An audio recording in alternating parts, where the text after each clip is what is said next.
आता बघूयात टॉप 9 महत्त्वाच्या बातम्या। पंतप्रधान पीक विमा योजनेतील गेल्या वर्षीच्या रखडलेल्या दाव्यांची नुकसान भरपाई उद्या शेतकऱ्यांच्या खात्यावर जमा होणार। एकूण 921 कोटी रुपये राज्यातील शेतकऱ्यांना मिळणार।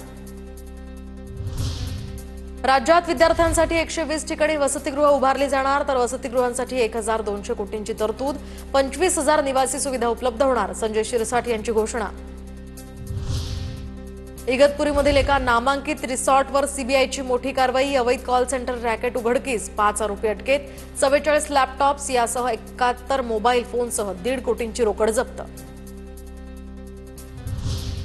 शक्तीपीठ महामार्गाविरोधात स्वातंत्र्यदिनी अनोखं आंदोलन केलं जाणार। 12ही जिल्ह्यांमध्ये शक्तीपीठ महामार्ग जाणाऱ्या शेतात तिरंगा फडकवला जाणार। विमानाप्रमाणेच ट्रॅक्टर ट्रॉलीमध्ये सुद्धा ब्लॅक बॉक्स लावण्याच्या निर्णयाला आता कोल्हापुरातनं पहिला विरोध। देशातल्या 90 लाख ट्रॅक्टर ट्रॉलीला ब्लॅक बॉक्ससह जीपीएस लावणं बंधनकारक। आमदार सतेज पाटलांकडून हरकती नोंदवण्याचं आवाहन। कोल्हापुरात करवीर निवासिनी अंबाबाईच्या मूळ मूर्तीवर 11 आणि 12 ऑगस्टला तातडीनं संवर्धन प्रक्रिया, तर या दिवशी भाविकांना अंबाबाई देवीच्या मूळ मूर्तीचं दर्शन घेता येणार नाही। पुरातत्व विभागाच्या सर्वेक्षणानुसारच प्रक्रियेचा निर्णय।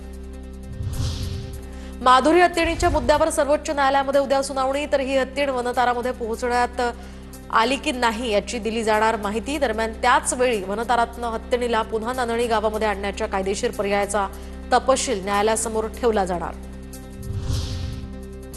मंत्रालयात आता ऑफलाईन प्रवेश बंदी, 15 ऑगस्टपासून डीजी प्रवेश ॲपवर नोंदणी करणाऱ्यांनाच प्रवेश मिळणार। गृह विभागाच्या उपसचिवांची माहिती। प्रवाशांची वाढती गर्दी लक्षात घेऊन कोकण रेल्वेकडून आता विशेष ट्रेन चालवण्याचा निर्णय। 17 आणि 18 ऑगस्टला 2 विशेष साप्ताहिक ट्रेन्स चालवल्या जाणार।